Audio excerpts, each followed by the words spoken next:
Cool. Hey guys, thanks so much. It's Pat Largo with Pat Largo's Comedians Uncorked. And with me, he's an attorney, a judge, a warm-up comedian on The Daily Show with Trevor Noah, been doing comedy for years. Vince August. Vince, thank you so much for hanging out with me.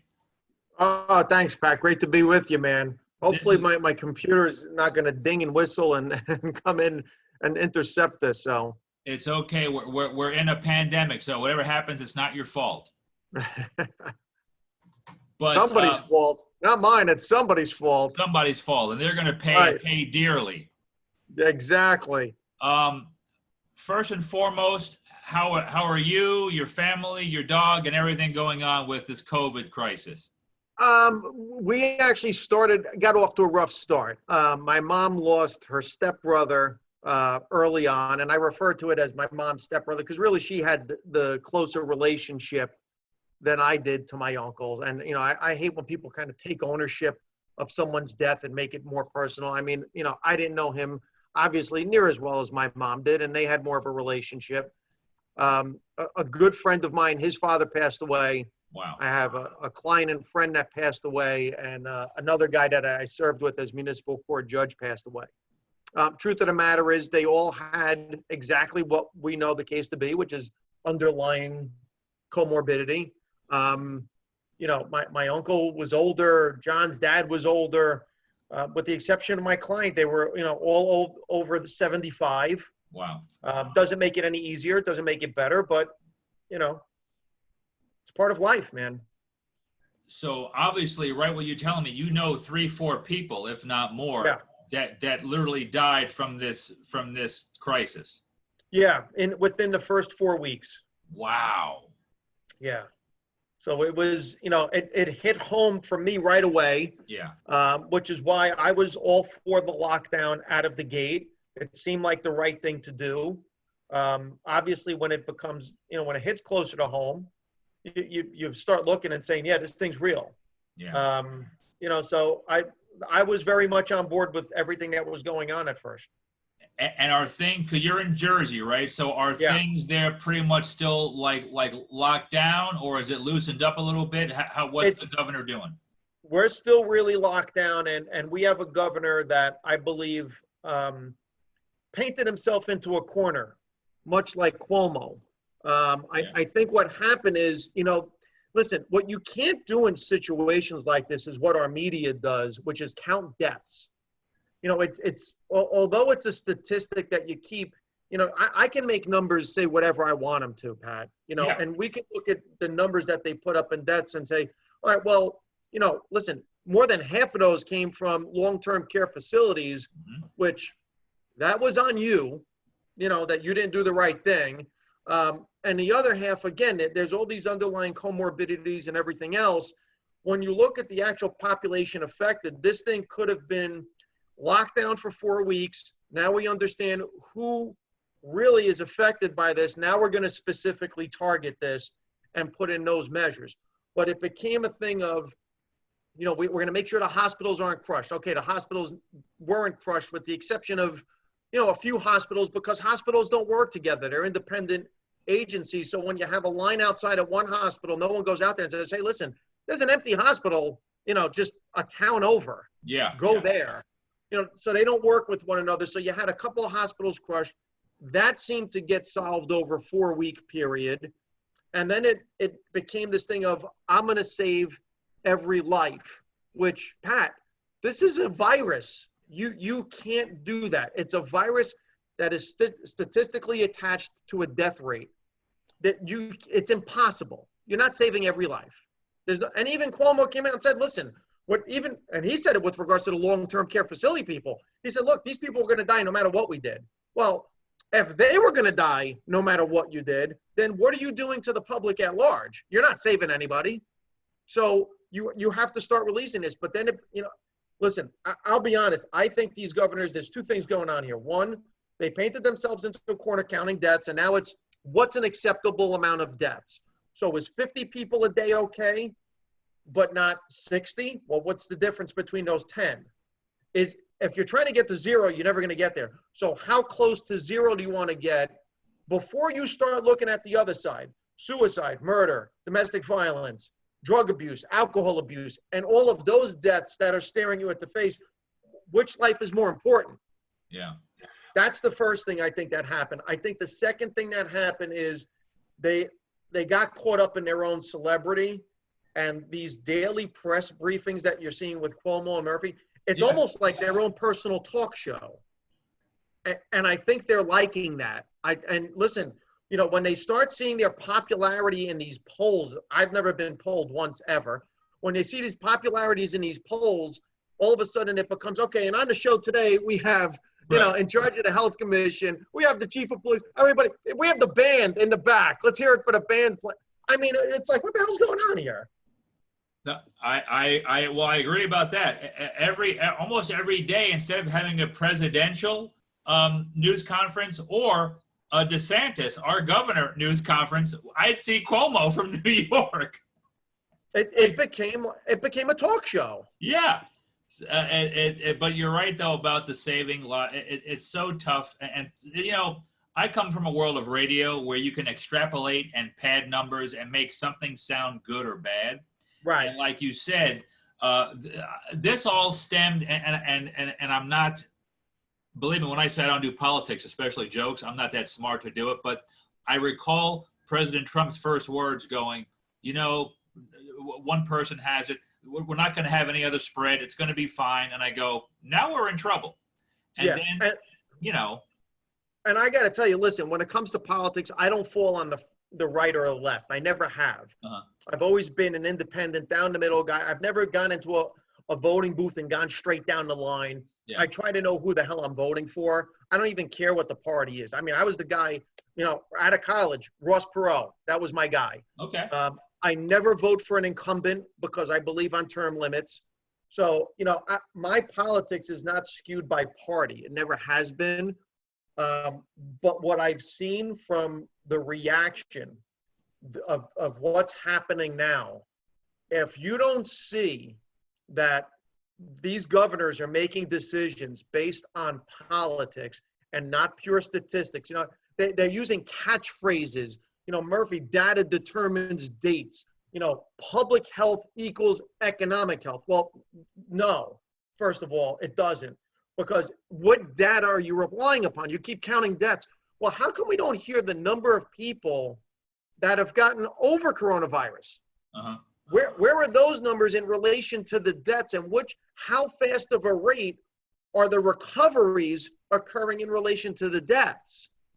Where are the people? I mean, we keep hearing about all these people tested and how many people are positive. So you're saying, well, hold on a second. This thing is that widespread. All you've tested up until this past week are symptomatic people, and only 12% of those people are testing positive. So what do these numbers mean? That exactly. And who do you believe after a while? And I just turned 50 last month, so now I'm so I was skeptical before, man. I tell you what, I'm like going, if this is the end, at least I made a decent 50. I made a run. But what I'm saying is I'm so skeptical. I fall back to like Dr. Drew Pinsky, and I know he's a big celebrity, but he's also a board certified, very smart man. And even he said, listen to Dr. Fauci. He goes, I learned from him during the AIDS pandemic. You listen to what he says. If he says mask, do mask. If he says don't do mask, don't do mask. He goes, listen to Fauci. And that Dr. Birx with the scarf thing. Yeah. Different scarf every day, Birx. Very wardrobe changes, but I respect her too. And then all of a sudden, once I hear that there is fallout between like the White House and Dr. Fauci, and then you hear other stories about who's on whose bankroll, that's when you sit back and go, could we just cut through it? Let me know what we got, who's dead, who's alive, what's our chances? Is this a flu times 10? Is this, give me the straight skinny on what's going on. Here's the thing that bothers me with Birx and Fauci, which is that, you know, like you look at Fauci, he's flip-flopped on this thing himself. Correct. And if you look, his own points get changed as he goes on, which is fine. Look, it's science. You change your mind. Birx turns around and says, look, I got to be honest. The CDC, I don't trust any of their numbers. they're about 25% off.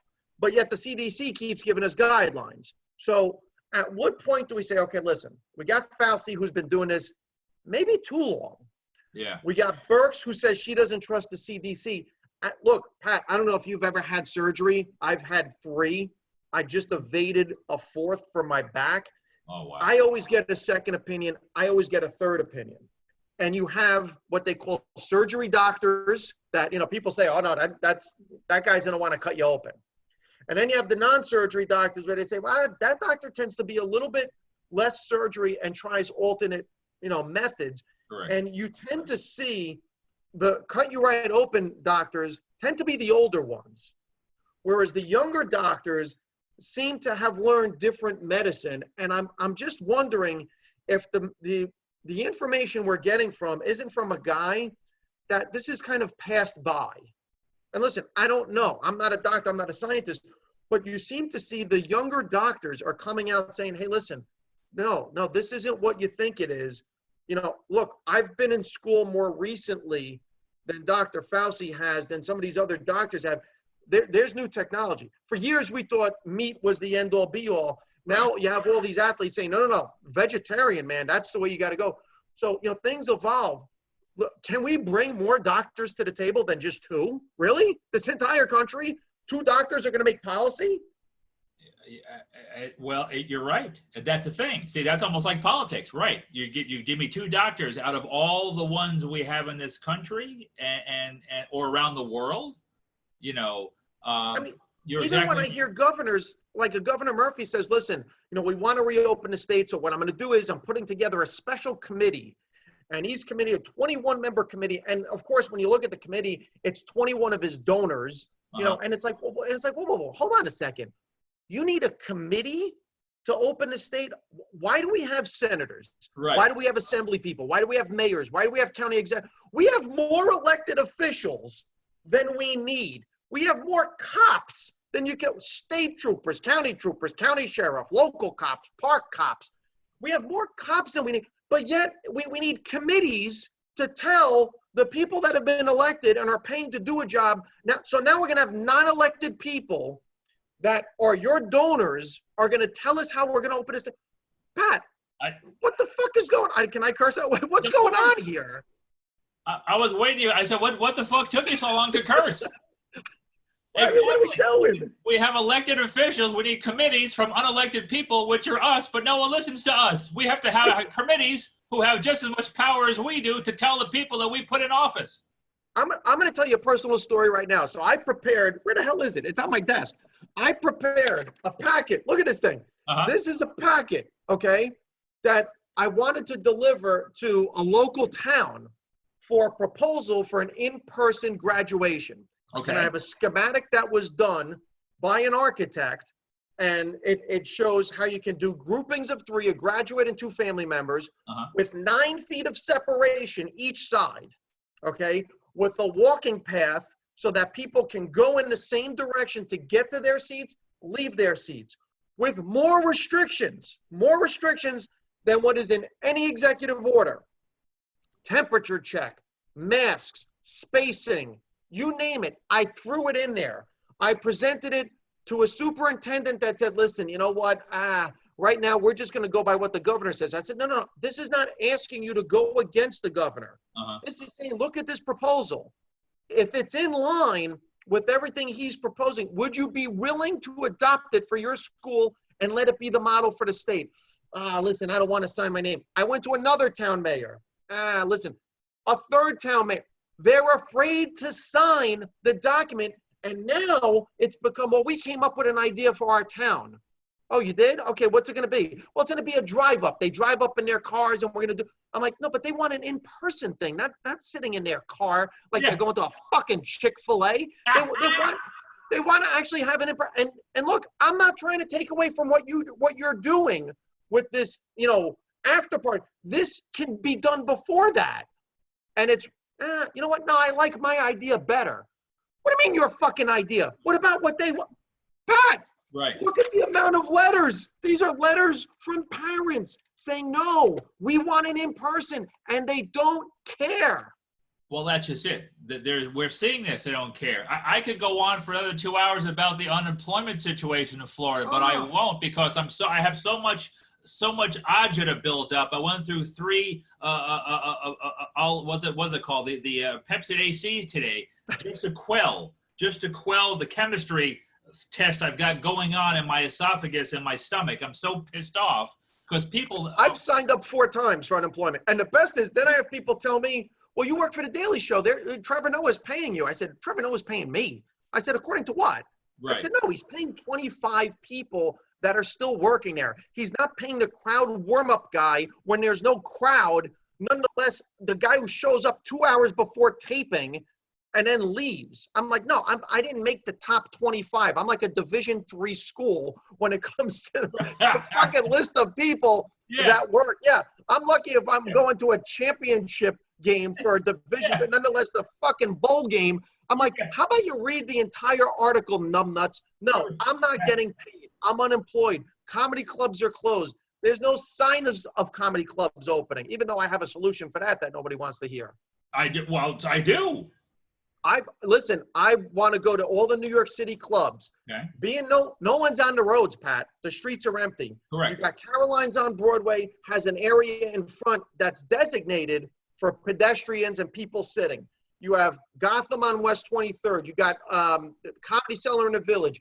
You have Dangerfield's on First Ave. All of these clubs. You know what? How about you do this? You shut down the street for that block. Have them put the tables outside, 8 feet apart. Have people sit at the tables, and you know what? From 9 o'clock at night until midnight, outdoor comedy show. Comics get to work. People get to laugh. What's the fucking problem? That is fantastic. Outside, I mean, it's not too May in that area at night. It's comfortable. I'm sure it's not hot. No, especially now. Right. That's a great idea. I don't know. Listen, I apparently don't know how to get on a news show to offer these ideas and say to people at Fox. And I think part of the reason is anytime I've been pre-screened by a news channel, I say, listen, I'm going to be honest with you. I'm not falling in line with your bill of bullshit with regards to your agenda. Right. I'm just here to offer solutions, and I'm going to call you guys out because I don't watch any news that's on cable. I watch guys like Rogan, Jimmy Dore. I watch Ben Shapiro. I watch these two, Crystal and this guy Kagan on the Hill. I get my news off of social media. I stop watching news. I don't watch people that are beholden to somebody else. I watch people that this is my show. I don't, listen, I cater to the truth, my truth, and what information I want to put out. Fact check me. But not that I got to get somebody from some bullshit agenda that I got to hear from Chris Cuomo, Anderson Cooper. And it's funny. All I hear about white privilege. You look at CNN, you kidding me? A governor's son and brother, Gloria Vanderbilt's fucking kid. Then when you look at Fox News, everybody that's ever worked in the White House now all of a sudden is a newscaster and correspondent. Come on, man. Well, that's the thing. And coming from a broadcasting background, I was talking with a buddy of mine recently, and it's in the age of 24-hour news. It's really a couple of hours news, and the other 22 hours, it's literally it's discussions and it's op-ed pieces all day long. That's all it is. That's all it is. And listen, someone said to me, well, what makes that news any different? And I said, what's funny about what makes that news different? If you look at a guy like Joe Rogan, he's a comedian. Yep. As a comedian, I have to tell you, I don't watch comedy.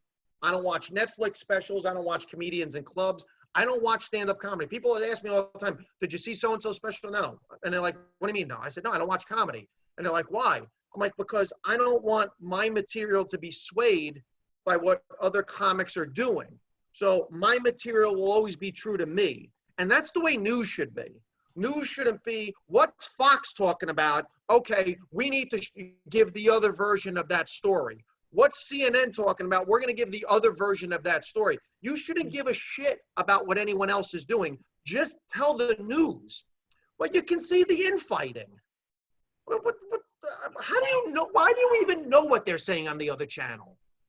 Well, again, I guess all news would be the same then. It's almost like they're treating it again like like radio stations with different genres, you know, of music. News is news. Like you said, you can't tell one story, you know, a plane went down and have another person cover it and say, well, the plane, we really can't confirm it went down. It could still be in the air. No, man, I just saw one video of it being down. How can you give me the exact opposite of what just happened?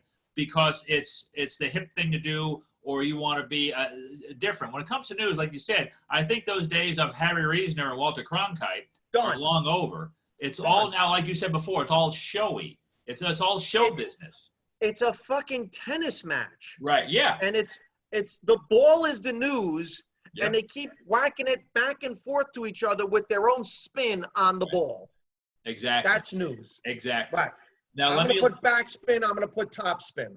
Yeah, no, you're exactly right. And that's what, and now I'm just going to, speaking of ball, I'm not really a curveball, but I'm just going to take it into a lighter direction as we, I think I got free Zoom. I think they give me like 35 free minutes before they literally cut it. So I don't know. Yeah. I don't have a producer let me know, hey, 5 and wrap it. So, but let me, to get back to your incredible comedy, and you've been doing it for years, and you're funny because I've seen your stuff, and I want to get you down here for a Comedians Uncorked show sometime. Well, I guess after the damn apocalypse is over. The apocalypse, yeah. But I know you, if you've been in touch with Trevor, and I know you opened for Trevor on the road, and you've posted some amazing pictures on Facebook that I share on the Comedians Uncorked page about the different venues. Will you, when this is over, will you guys be on the road again together? I assume so. I mean, it's not my tour, so it's not for me to say. Personally, I can't wait to get back to a comedy club.